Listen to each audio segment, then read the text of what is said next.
wakwa biomba Adom TV so juma dia guso ahwe Nsem Nketenkete safe na do afidie na to Adom TV a na ne umo afidie no chese pesupa group na fache no enyi free ha esansa ne ba betwetwe nkomo na esua de na yewia ya chaade e de aka ho na ene mi wo surprise de ma say the dani de nyina me ye no na me o menua bi ofie ha no se de me kan ni say oye comedian a ni din a chese ye di nim no anase nkofo di nim no a afi no so ogusa oba me fa cho mi nua bodi na odi na mu odu ye pa shege labobo for what aka for what oh okay me pen na me comedian mo Ghana ha me macho we are macho the only macho comedian wow in Canada yeah me sure body ni kram to me so ye macho pa wow feel on ya ka say shege labobo a oye hwan shege labobo gospel and corporate comedian I say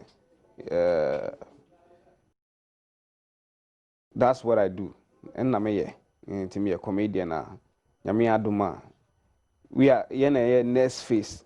Ghana comedy. Nyame adom me to me to kwine in across Ghana. Wana and I'm a Nigeria so I comedy warranty. Cracker comedian me amini macho comedian. Enti o amount for starting say hu embrace ni na do hu share comedy ejuma. Oh, me start here no. Make say 2 years ni. Officially 2 years. 2 years ni a obai. Enti Ghana hankofo ni mu. No nkofo ni me pa. O kon sorry a. Na mpanyimfo na mu ni me pa. Enti se sia so mka say bibi kakra na me hwa. O say ndenya problem so simple kra. Me be simple bi na me hwa.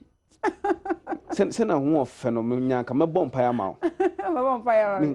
On say o study asofo omo nice wives pa. Unsa. E di nsem mani basa. Me asofo na say omo ye bad. Okay. Omo choose nice wives no. Na wo kwa sorry bi say na bi a osofo no ne very nice. Fair to say wa. Say no osofo no beka. Say invite na ga say me da was say wa ma me opportunity we say me preach o wa sorry. Wa sorry na e fe pa. Be mo me ban be me wo ka fo bai.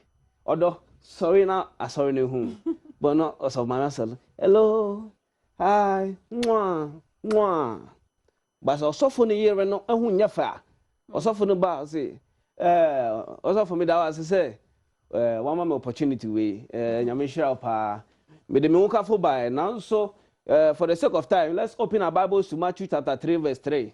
Let's read for me. Right, I said because the near no nya faninti on be so be show what I see na na say ukope uko obi fie won say titi no ukope oba ka say oh da me hu say aban fe bi e wo fie a ntimba say be bete what I say but uko no oba no nya fa man use the same scenario ka say da me hu bitter leaf e wo fie o nti me be se me boa ho so what I say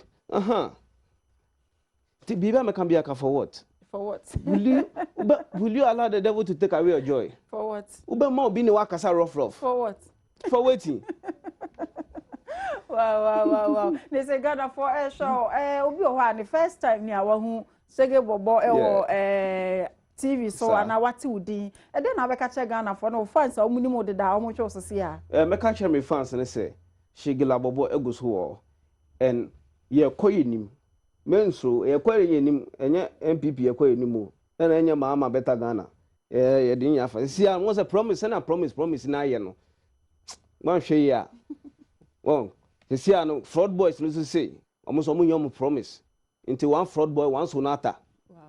Ekwi Adom so say one fisherman one sea. Okay. What you say? Back we seen do say one bank, one house. What you say? To me so me say one iPhone 7, one Virgin. Wow.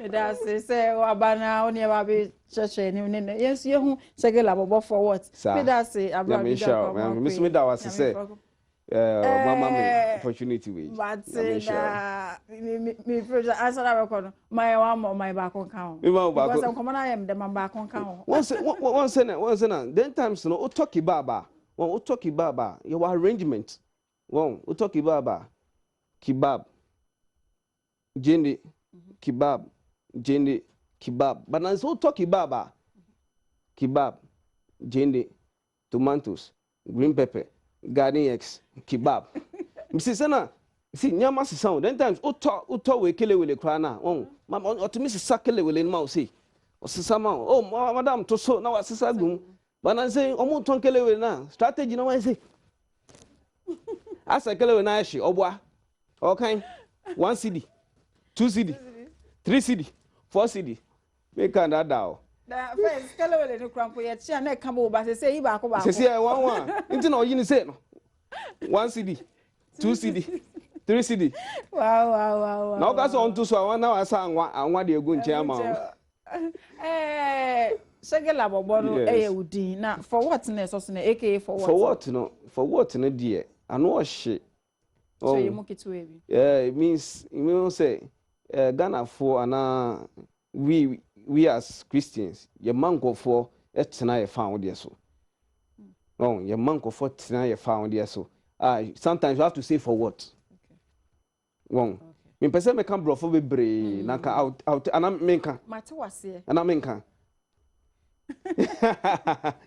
but mo mpa bo bia me bopa but tree ninti so be permit me a ka me bo sampa na ma for what comedy no wait me back aka back eno na me feel sense ka we me ni beje ho for what comedy no will you allow the devil to take away your joy? For what? For what? Your happiness. For what? Your business. For what? Your life. For what? Your future. For what? For waiting. Okay. Now for what? Now can I pay? You are sexualizing the for what? I said, will you allow the devil to take away your joy? For what? Better. You are better. Thank you. Ghana for mo share sabre me the surprise. Mamuna ya kwa kojenyom. Enti so I ready afa phone na yenko. 415. Sorry. 451 512 525 065 6115.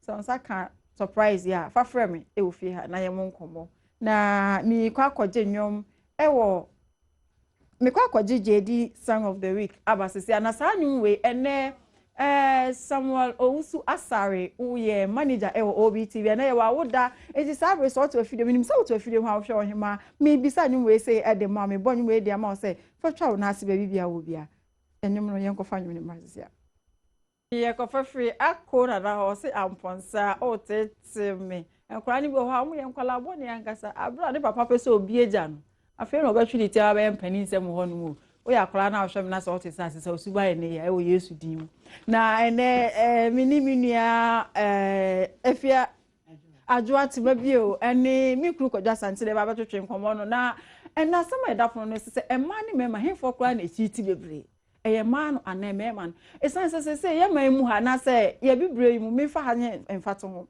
ya fa ne se mema de omu chiti eye normal se bema wo yire na ofa ne yire chi eye normal but oba de oya na sem de ebinsida na saade we na se eya koma ni tirim ama se ma na se mema ne ya omo so beye na ne no nkoma ne aba ye ba bedi enti enyi afide ni fia bread nkoboy e ba be hye so ye ba be bie biem ni aba bem na obi enya ne chefa wo Adom ma ko ba Nsem Nketenkete so yeah oba pa why efe when you say you're looking sweet my sister thank you me am kru ko ja something get see this year e wa Adom akwa wa meje so odo net say odo obo ade ana ma wase mo se men kan so mo na nankin gesu oh na pokua nkenken so he ma me amase za be mi sa wo hwe me chianche mu oden e na me kunu ko ja sante ye de ma o nkenken so nkenken so man nyina ye chia obi bia da boat minim sa wo so hwe ho me chia mu nyina Adwa me start efi so okay auto my jay and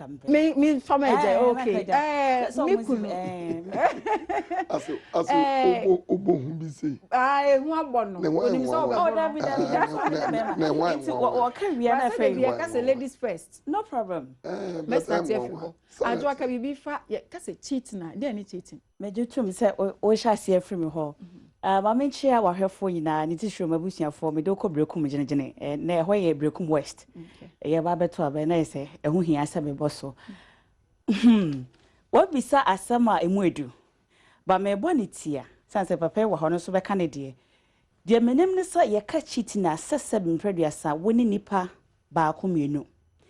Now, as to what we are looking at today, say Obani Bema, in terms of relationship, say why you find in term. Na ayem planche, and no in quote. Na sem planche and may ya warrior. Near what the ya warrior or honomo. And no dear, I mean, my BB, both traditionary, I mean, Christian wise, or if you're Muslim, it being your belief or your religion. Now, see, and not to China say, a your bar, and a bema, and most often the word cheating. Etaba. Now, you share some basic form of cheating, and I catch cheater. Kakra minimum. There are many forms of cheating, but you share physical form of cheating. Some may know ya trempana, some may know ya worry. Not physical, wouldn't pediano. Wouldn't pediano, a physical. Kwa coma will be and can no concept when you access to your personality in any form. A bit my from maybe sexual abuse, war, touch showing in nearby. So let's look at it. Maybe as time goes, they become deeper. And I want emotional form of abuse. Me fear, me boy no. Me fear, na just ante, me kuni no. Emotional form of abuse. I don't cook Ghana for seriously. My ejuma kakra wo Pantan Hospital, so I know what I'm talking about. Okay. Emotional cheating. No kuni no. Na Ghana is so interesting. Yeah, man, so do baby a diabo by no ho. Intimate no te. Man no befia what pay yes massa. Oh hello, what do you? But not the old moon, macashe. But what pia bontia, what the Syrian and what don't know comobi. Maybe a year call new emotional shit. No, say intimacy. I uncle funny and Nijan was a minya free, member boy, and as a milk. Minya and nice witchy to me. Or banner so and farm one as witchy too. And I mean, the last for maybe as we going on, or other ones will come up. Yeah, and the social media platform, okay, and then you will text messages, you will cyber cheating, and it depends upon what form of cheating or cheat we are looking at. There are so many forms. Many of your criteria, your many young as friends, okay. How I hold on or uphold your name before people. If you are a or back, I want for uti fatoko yam say do watch. And no, that's a mabu and intia, I will cheat. And so a form of cheating. So cheating, no, it can take so many faces. And to Baba Bembra, I'm going to be whatever for dimension. And if you're beside me, that's a little bit I can say. Yeah, John made us say, we can go just answer. Although, Yeah, cheating, a man, he for the cheating. And I can be fat cheating when I am share. or you want that was now I am there's a watch I was in a monkey case. Nana ya pukuya ne nebusiafo na adwo ekasa no mimiti adwo pa minim de se wawale na wonwale but mesre se enche me bompa eso wonwale so winim se minim ena se se ebini ho a me bompa ese enche eja winim yenya ni them say adwo se o kasa na se na de se atoma no na teaching asem okay boso so obehwa emma in terms of ABM fan say one wale ana wale emma na invitation cards pa invitation cards say moye 500 ya emma ko acha 462 na omode 38 no ama bema ne sese wo adamfo bi a enukura wode be ma obusa se wo adamfo bi obebe bi ana anti me ma invitation card ni. Oh, now has that got to do with cheating as to the topic? Yeah, but yeah, what me kwajo enti kwajo de boss ni onko na sa uche we nyina wi a wa wade no so otimi ma ne yet se card na uche because nipa o mu chemo mu dos ti mo obi nti de ebe ko woni nkafo no kura no so ti ase cause dance die fo no e dos eti anything obey against your husband or any or your wife or your wife no wife no de kura de una wo che you they be go against you because una wo check card inviting crofo eti de no so we say the bible mo say mi sua no na mi twene sa abofra mi nyini ya no so no na wo nware ya no niam bia na wo yere ware ya utimi nye enti wo say wo ye wa say wana wuti jino kra ukuru na no nko a And young Crawford now more invitation cars, and the other people who teach woman, and you couldn't because before marriage, you know, who chest certain cars be. Obi kura so obi kura no want me am o invite obi say o be sin and night. So who dey be children because I chair 400 you were teaching about 800 people. I'm telling you because who so chair 400 no maybe madam for buy. Adwa madam for buy. Or those who madam for buy. So how many people were you invite? Adwa say asam na ye ka no. Me pese me bisa say aware for ma ware. Yes. Anase empna boyfriend ne girlfriend mote ho na oba ne fa be ma na chi ne oba ma foforo akoda ana oba ma ne fa ne ire chi ne oba foforo akoda eno na mpese mi hu se de na because obi okrampa one ne na na so ne bia wa fa ayonko bi wa bonten e wo ne ire na chi ana se be ma no achi one ne too close kwa chan ne ire ana ne kunu eno ho asem na mpese ye hye enti de na me fa ne se de na be ma Obey beja ne yere I'm a beautiful wife am ya ma ware wo do wati na fi adwa me ba no beja ne honom na obekoko hu oba foforo abonti na nani bedi na chi obebodam wo saa oba ne ho abra ne yere a ofu se enko obey de ne hu ofe me an mati misika na ma ware no obefa na chi ene oba foforo akoda kojo me bisa wasem we pese we yi anu san me ma de na meka me wi adwa me ba wo so mati oba pa odo wunim before be maybe I be go into that position or that area. Adwa ya mere. Adwa nya na ho fe no kwenti na me wan no. Me wan because of this etole bia me kasa awade wote ase de keke.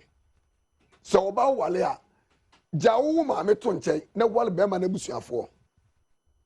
Na be ma no eso enwale wo oba na busuafo. Certain qualities bi ene ma bi ni.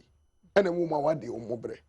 Asa na me ko just at me family wo hima Esther echi no na ne niema bia waye you see sometimes phone kra obefa kra friend as say hello what say no na ko fa me uyem sa de no ko anim na ko fa girlfriend bi na obuza say da ko no be ko ma me ho na me o twema adua ba say eh wo me no obi atena over wan ya umusa ma me ase da so o ko fa girlfriend ti die na be di kan wa ko fa girlfriend in the first place because mas wo ban ko ebi no otu osisi a me ka chiro say odo me ma me so o che wo e sa o ma me wo ho na ta asem kura bu say kura wo say ntempa kura wo say mi ja wo kura and wunim say wo ase we see sometimes me ankasa me to ase prema no certain qualities bi a me hu wo ba no a me be wale wo no tama na ye twempra no na wu ma wase a ukoto no fom but me wale wo do ba fie wie no what's in why who need to say obi asabi one here obegu awade e ma adwen bi a wo mutimu no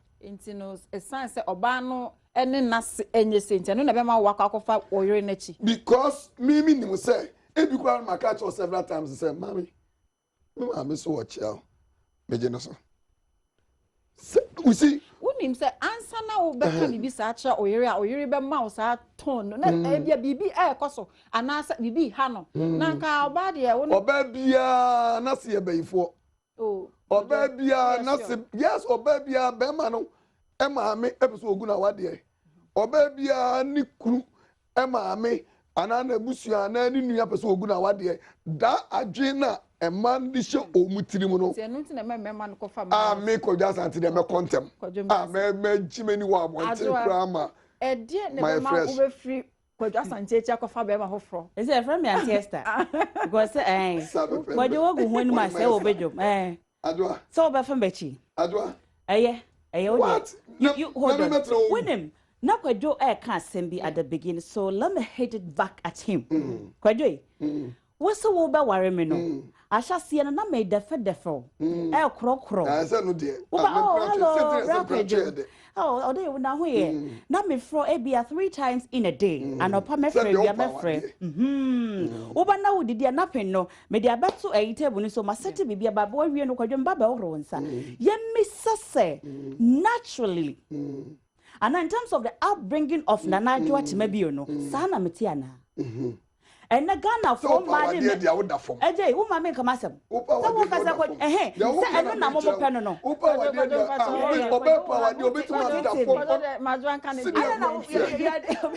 Yeah, obey power You don't want me to think far. Master, what did you Oh my God, want me think far. You don't want me to think far. So power dear, obre on once. And that is it. And you end up say more worry wrong person most of the time.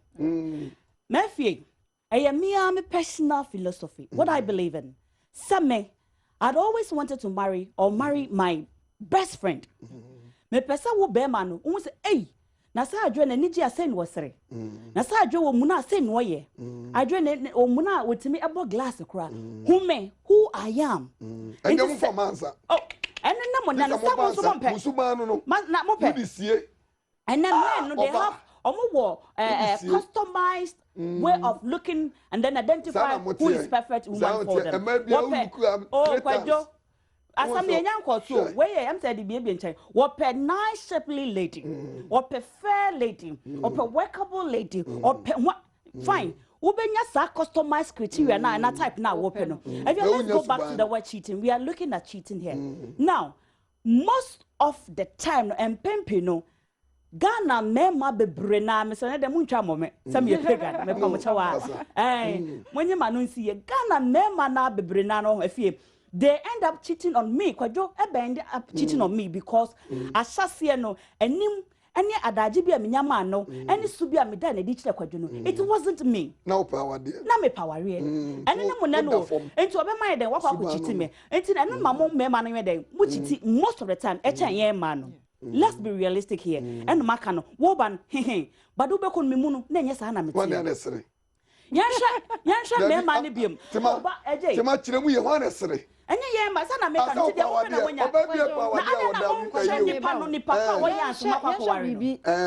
you only can be concluded,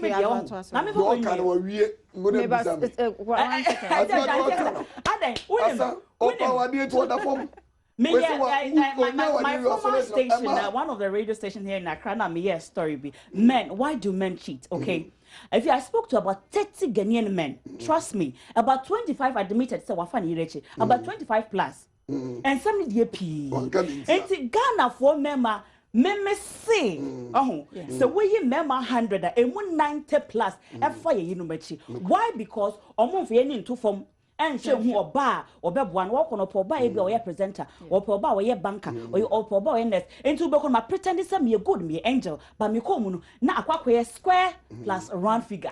Okay, but Kwajo say no as some me person me tell once because still I'm in me once a man named Merman and him for pan is for and him for na if I say almost 4 million kwechi kese a man as a Merman Mammy got some children.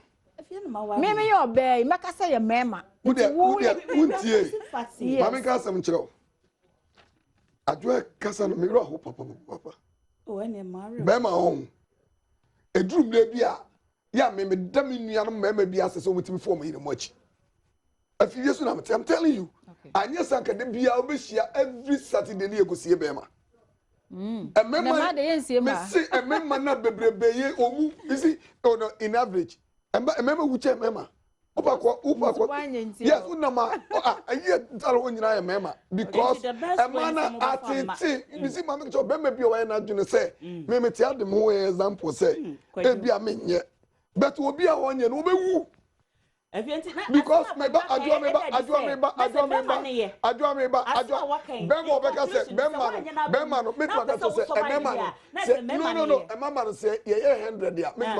about 70% yeah, with reasons. Reason now, my and I will say, I want to say, almost say, I was listening. Yeah, would the car share the pet? No, every phone the phone as I you can't say me say Bibi Bibi and Papa and answer now be worry about but and Suba Babas and if you be man and never be obey it's a more ban requesting for said he didn't wedding the man requested wedding and master check invitation class who got change years one no you knew what you would tell you trans that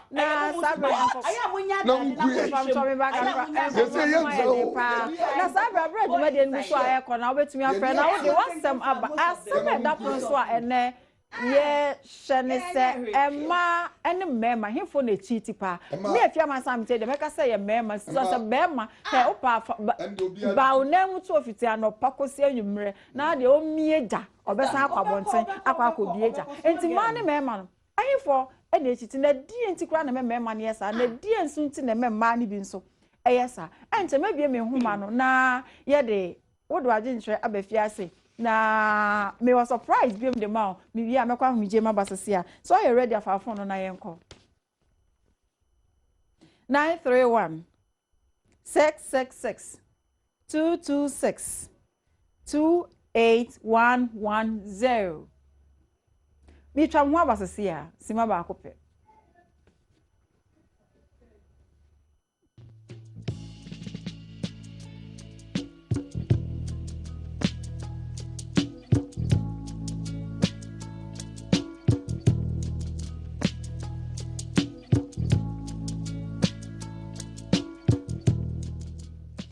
Nsem Nketenkete so na gwa ushe na adwumadie mbi se ka say joy industries omnom de sia konkon omoma hyehyɛ adwumadie me de every o Adom TV so na hwɛ mi ti fefefe ya na ye Miss V Beauty Salon omo West Legon omo na dwidwi mi star ya sem de tia anu say hello design pa mata de ehwɛ omo so what Taifa omo ben Taifa station honom we hwɛ Hilux omo be design atade fefefe de amount na call Miss V Beauty Salon na omo so West Legon etibia opebia omo be edi amount na dwumadi so ani dwum so pese obeso ya se na pese obaso no ohima betwetwe nkoma obetimi afrɛ me de me number no from 0266 555227 0266 555227 and obetimi follow me on Instagram ohima efiamansa and na Facebook ohima efiamansa obetimi ede unsem bia fa honom me WhatsApp number no so 0266 555227 obetimi de unsem bi so afa anum se na yakenkan edi amount Ajwa Obapa.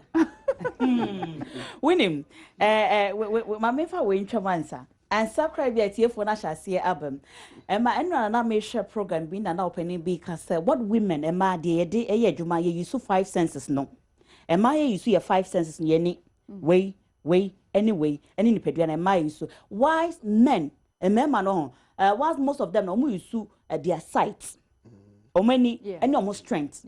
Enti be ma aka se opakula wod na ninya boss say wom na nya kache na akula no be kwa akofa obekwa de ntima me ma wo mutimi fa akofa akula wanya mfrishia mienu obi 6 months you ask I bet sit that po say fia meti oba penya na say oba at my age am na to age na akula 4 years akula 2 years e dia na beba enti bisa say men na most of the cases no mo ye last for emema akono na ni boss wa no wode na ho odin bedi akire enti se mo na ato akora etimi bam ema so ne ye de ayeye ne se empempi no e na make 5 senses no enti be me de mani kari hu e na me de maso to fom e na me kokotie ye e na me hwehwaye e na me hu ye eno ye de ye tan ye e wo relationship mu pa ba ye ba se who cheat pa dia when e bu ne yonko faso sebi preduas e bu ne kwasea e wo namu dia e ba the physical cheat na me kan e try say the 3 basic form of cheat na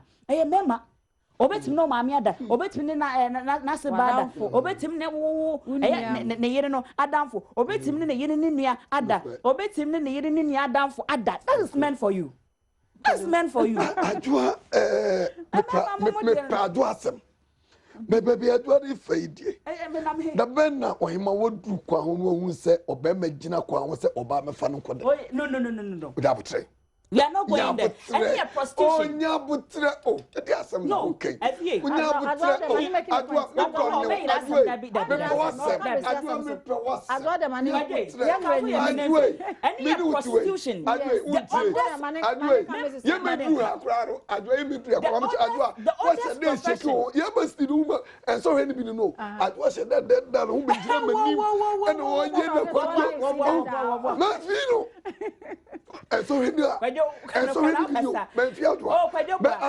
We are not looking at prostitution. The oldest prostitution, if you want to know. The oldest profession. Our dear own, so what you say, a decade bibia.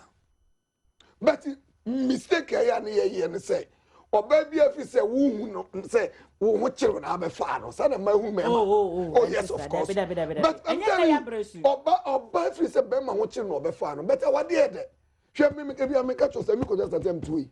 Say me walo na no me maame and no me papa empema busu asema wo Oba no wo boa. Say me, mama cho me ba. Madam fu ka kire me say. Okofa girlfriend. Me ba atwa o you know. Na the girlfriend no okofa no. O ha na girlfriend no ko ni krom.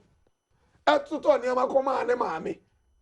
Eko introduce no say Oba ni pass me si Adam for ne me na bi twam na se me fa abesraw. E na maame ne je ne number. Da bia no me ne di ngomo.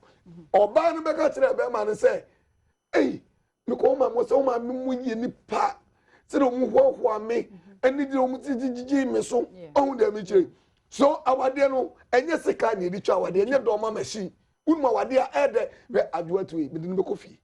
Na me di adwo ko one day a won to aso nko no onja se obejimi aboso wa ha afie ene wo ye ya breso a sabe ne kwadwa ware ho aso twan chede aso kwadwa tie no mama mbo ntwamo e so wo se mfra manfo ye ntam mitu na kwadwa tia kwadwa tu no matia afie secret wo mu ne se na se me na me sponsor kwadwa Nessa me and I surprise so I already have found phone. Mammy for surprise at us. So I already have found phone on for surprise at us on Emma 618 452 030 43032.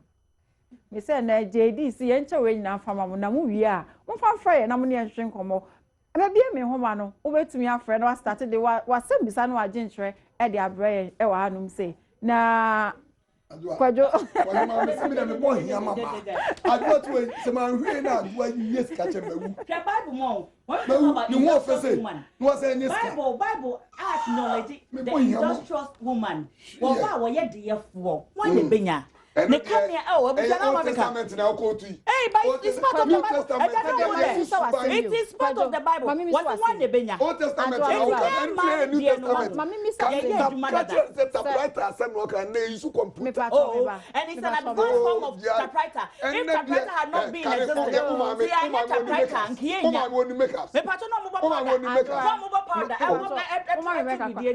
me pam so mo me hwa ade bi o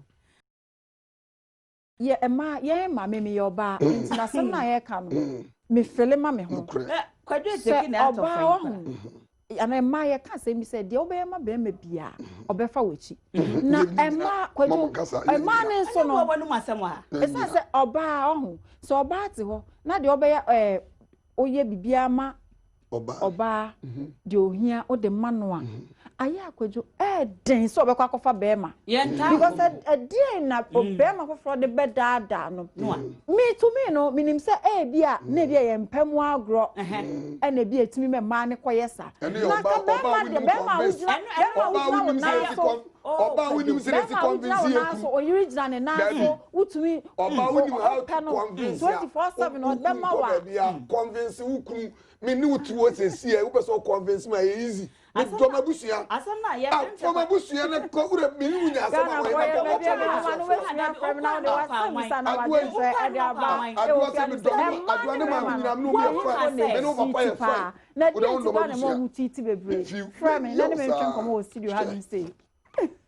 enya kwadwo na the car se wo ba pa Ghana for mema so mu di yen echi ankada bi ebesi wo enti e wo awanu masana in the way no ade ade mo waje atum se mu chiti anamu hwe adwendwene no mu chiti is that the case mu chiti efie Ghana ma ho Ghana ma mi tu chema wo mo wo ba bi asabre wo aware asinya mi hira bebre na ma dodo no ma ajo bi aba wan so wo de mama hello honorable prince me mo ajo makwa yeah me mo ajo makwa ban Nsem Nketenkete so yeah me jo so mi ni aba no apom de say Nyankopon de acha me na wo so e nya me tiase nya wo ho ne honorable mo anu nko ma ni me ma himfo na chiti mi ni aba ma che o no obejafo ne be ma no wo be ma ne me support mi ni aba no na mi de ne mi ni aba na kasa la de o ma ne condemn no ba ne de wa ya na ne me kan ze o yeah obani bema do boy domain aw fa ni yirechi anaso ofa ni kunochi no ni mema na ye ti ameka sa ne se so bema eko boy domain a enye news ba oba ko boy domain a news eni se oba se oni bema tia de bema ko forward no em se oba ni so hu bema ni hu oba ni foforo na ena ma na kono dia se be peda sa ne beginning ni wo ma oba no so no oba ni betina bi enfie ba ko mfie bi no mfie bi se ko na awo bebe mo no na akono de na ewo no ho nka ne na tikofom e ba sa na bema ni be hu se me yele afide wasesa according to Bible, the Bible says oba no be manu nya ho kan de fo na no makoye baako but the baako no ko du ba bia na baako no mu ya tete na gina ampel so agro no mpa so agro oba no mpa so agro no e be kofom e kofom si etima e ho no be manu be hu se ye se be yele wasesa e je o ha e se ma na e se makomfa fita bi na mo de mo di ma jeni ke 442 and e se mo di bi de mo ho. Yes, your patrol. Uti me say obi adwuma ma ye na ochena akwa we ka say Nsem Nketenkete ne yakobo obi di your patrol ye dase. Na asama mi ni abeme your free. Okay, me fa Charles. Hello Charles. Hello, Wayma. Na want to say. Nyame adom na nso e. Mo ni adwuma pa ya mo ye. Me dase. Wayma. Yes, odo. Die mo kano. Eniema ekoso wo mabra bomu wiase niema amba etimi ye ne ehu na nense nyina na ye ka se fifi mu wo ha ebetimi aka na emma kwaya monam so wiase ne ehu papa emma no sebi enyansafo ma nyansani ba bia fa ba ma koa obema bia wo so ti se die nkura na so fo oba na so wonim nyansa wo abotre ekrokro ba ma be si wo do ba ya akoa Unyankopon bo ma se o monko ane mema na nam se yinim ye face mabi isi se mini aba ya otiwe se de osika sa no kokko hare no obetete wo pa I'm telling you because utimu so waye ne so odi ne ho so enti obi antimi se oba we se so nemo oba wo ho brasia ma be ma ofa be ma kwa I'm telling you hweko ifi baby otimi wa wani ne kunu ne konkokora bomu no oyo oba obre ne ho ase na time ni aba e otiwe dia I'm sorry I say the papa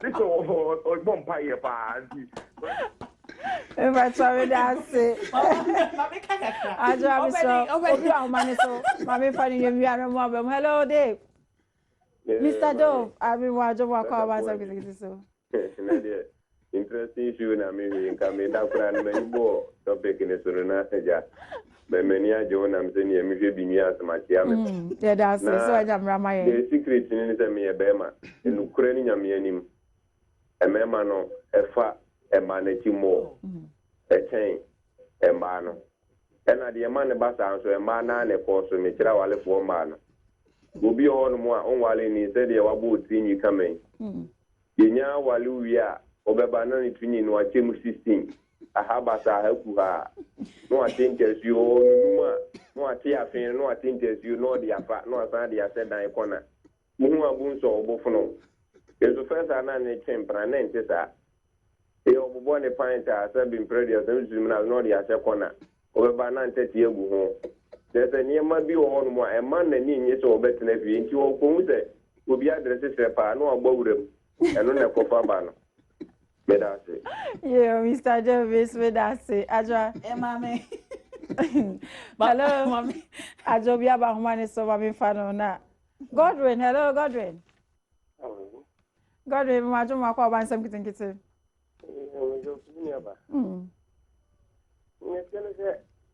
Ni ba na oti studio na wa tubo mo ba. Ena wa tubo mo ba sese.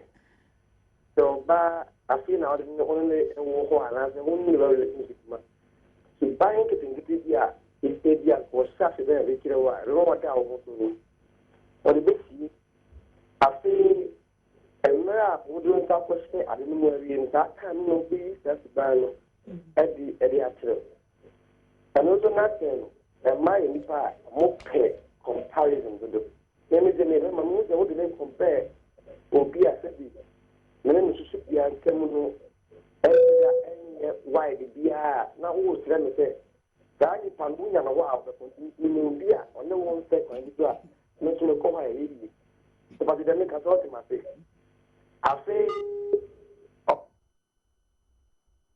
Oh, hello. Okay. Mefa Kedu. Hello, Kedu. Oh, mommy has some drink come. Amen, amen. Nsem Nketenkete oh. Ayo Chrome. And no one now the amen. Ampa. But my men tell me the pain Adom. O producer so about my power. Medana, yeah, that's it. Oh me, me no ye. Me never call cause no say be oh be ware no ba ware enti na wote ware enti aba no ware. Na e pele say me kameni ado kan sembi. Me happy pa. Emema ye hadwene papa onse mema ya frɛ nyina no yenka bi mama no yenia ye mema no yenia ne ye ka bi ade tia ye se ye hadwene enti mema no ye mra so se ye sakra aha ye sakra de mane de bibie ne wo mo ma me nyame nka na mo mfa nsɛm Nketenkete mra ye that's ne mo ne ma e ka ne yina ka to se ne ma me ye beifu a Pejo me fa ke watch hello ke watch Hello. Hello. Yeah, ke watch wajuma kwa ba Nsem Nketenkete so anymore. Yo, me coffee no match here at here for you now. Now me pacho tuma ne nentu ya come up or a very nice woman. Into don't worry dear, but my people worry. Oh, very nice here. Well, meka kakra a man in Mema. Why they cheat you or the uncle Sopano? The fool say a memano, fine. But a man be brave honoma after our reno, they omit a lot of things. They kill the spice in the relationship. And no, and a yana and ma yesterday, you share elsewhere. And you know, abribiano, they have to keep the fire burning and they have to keep the surprise coming. So, and today, Miss Mitchell. You made us say, Miniama, most of my friend now, just say, and one Moya, Muniaba,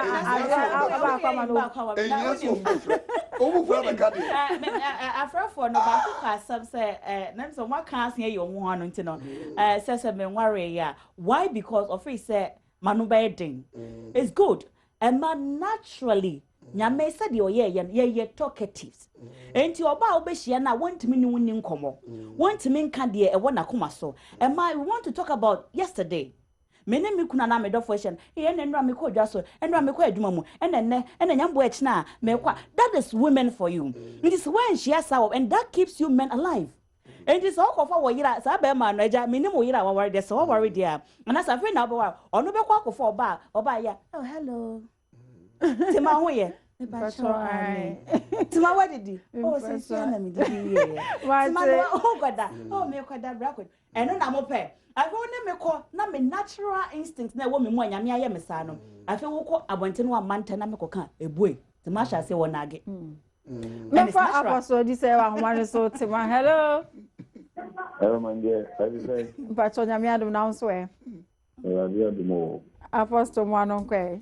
Nsem Nketenkete no Nsem Nketenkete nsem akasi nsem na ebe ampa na no kwase mi wo ho aware ya dia Ewurade na hihye yi Ewurade na hihye aware na no ni hira aware Yesu mi kan say God is the originator, God is the distributor, but there na afi dia aware yakoba ji na empempinia na mekasa kire maya ombe ware foforo mte se so abof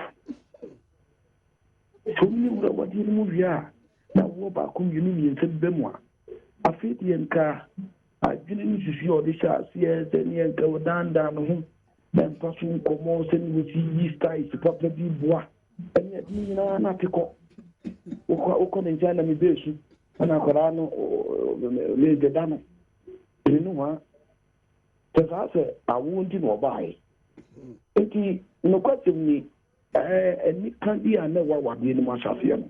If you will tell the buyer and say, well, the power will be eaten or buy it.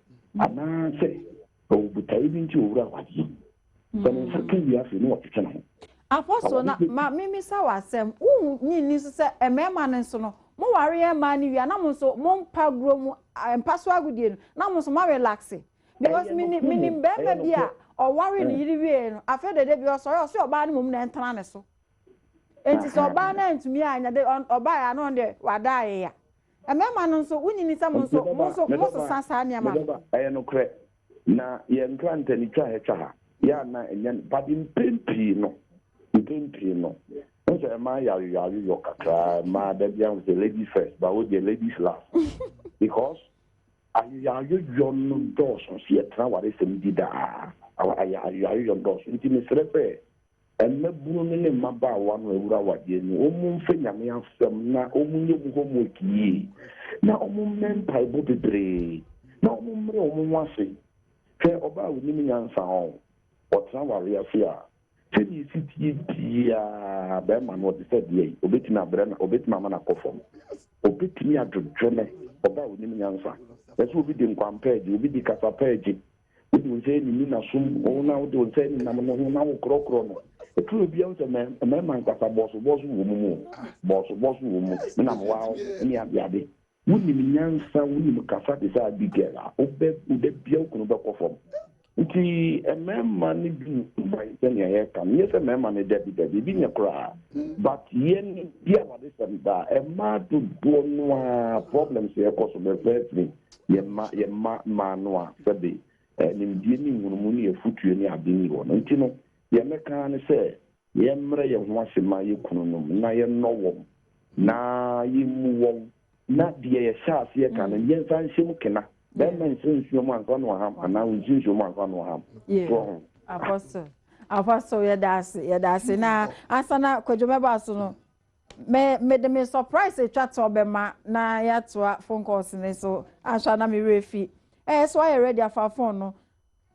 610 241 339 645 76 for credit na fa frame na emon komo o ma woni kwadwo papa yo kasa yi me chia no bio na omuso no empa mu kan kire ma no mbegu o ma so ro bebi o mu pam bi o mu kodi se bi o nsemuru ni wi a no ma sa begu onom ena ma wale ena ma sia ba ma wadie ena hwan aba wem senka o mu pam wo mu se kone ko se usuban no na wade no ni obi na eye na usuban na epam wa hwe usi eto de bia me de bia me kasa me ye be ma no na se e bia me hu se me yonko be ma bi fa na yire chi a me busia no asmo obeka no ne sa ate mo agofa na yire chi obi wu am yesie no so te ase ntem kasa awade ede me de bia me kasa adua to yi maka kira adua se adua fama busia na me fo busia ana me be fo busia na do to busia ache kwadwo ko bishop asem so papa yo adua me so bogi ma me fa na rasna na brand e wa mane so me wi a me fa hello oba hema nana eyo openyin kese bia to no page sa program we wow honorable ss wabu out de bi obo piensi abato ni piensi juma papa obo no de bi obo na bato won so ato ni bo we tie program we ma me ka se min che o se no kwasem pa ne se a problem bi e be ba no e ma na e o mo sha ase so ye be ma na se woni oba kura tu kwan a oba ne be ti ke akofam pena okuru no asa na wo be ma no akofa bi no kwasem pa no no baya na yenim ntia e ma na di kan sha de na fe ansa na nema atoa so ye be sere ma no munya sa de no ye o da se adwa na o be kasa yo bishop wakasa se sia ansa papa iba mo no waka o se oba unyansa te se Abigail out meji waware which is really true and 100% right na be man so no wasan kan bibi se ebinim ye boss and that is typical Ghanaian men for you boss saying boss me na mawaro kan enya me na make say wotie nu a me ne boss me na mawaro me na mai say but some worry a eye partnership eye yonkofa eye nuaye a mo nyina mo pedache baako what you say it ada for you say abuso when Ghana for memo if you want to survey so pe o man bia no said de wo mo nipa na o mama mra na se wo mo livelihood wo mabra bositi a aya survey one marriage Ghana for meka ho bi ye pretendants enti no mo pe adwo a enka me ba na meka no ene ma ya adwa mi no adwa tema bio me say yes bra kwadwo na wankwa me fra so na eba no eyesa me kwa sorry and as say oh na adwuma no maye ememesi unia ma mo pesa wo ba na the beginning na say wanyi ne real character fa ankyere mu a eye natural me ba wa na se a me ba wa na se a I want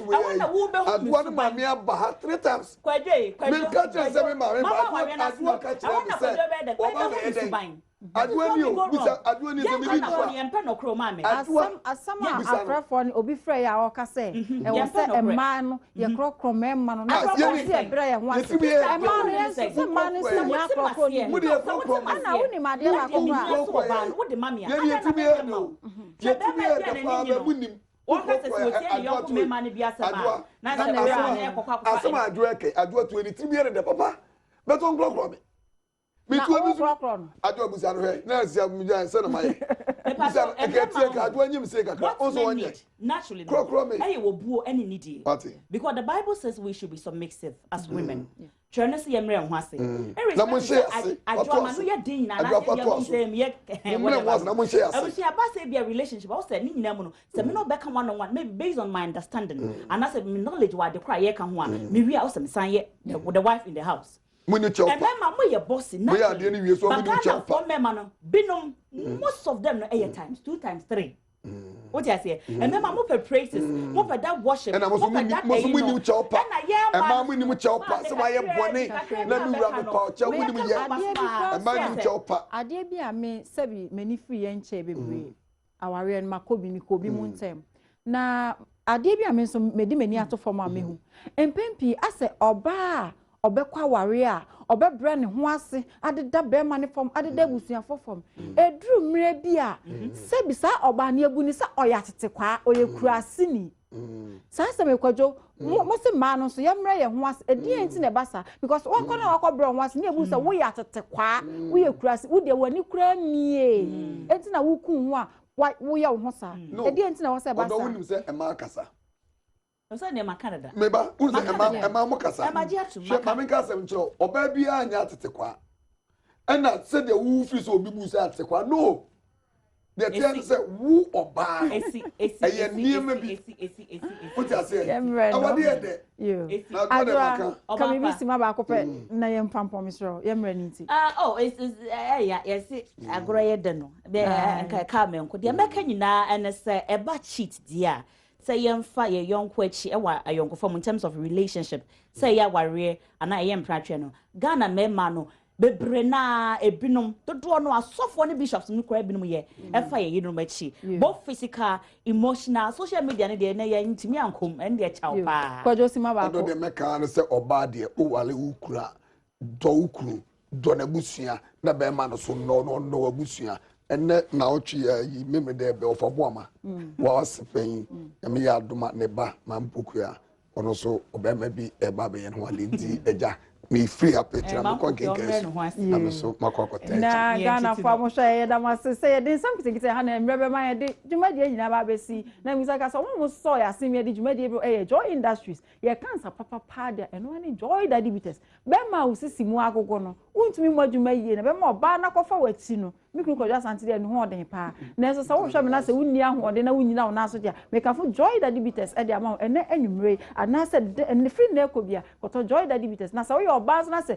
akosia kuma na munya enti na be ma be fo ati dia na de wuhia ne Joy ointment na fa fefem na se ba bia enye kama omo me emiti ye Miss V Beauty Salon omo West Legon the pamata de ye Hills Design owo Taifa Station na opeso badwuma de say dem me number 2 dwa no betumi afrɛ me 0266555227 0266555227 na obetumi follow me on Instagram Ohima Efiamansa Facebook Ohima Efiamansa from me ntwetwe nkomo aha na brebe ma ye kwan ami ade dwuma de nyina sim do bibia sim makeup me camera me director obi bia ase adom ye adasene ye be sen hia yakram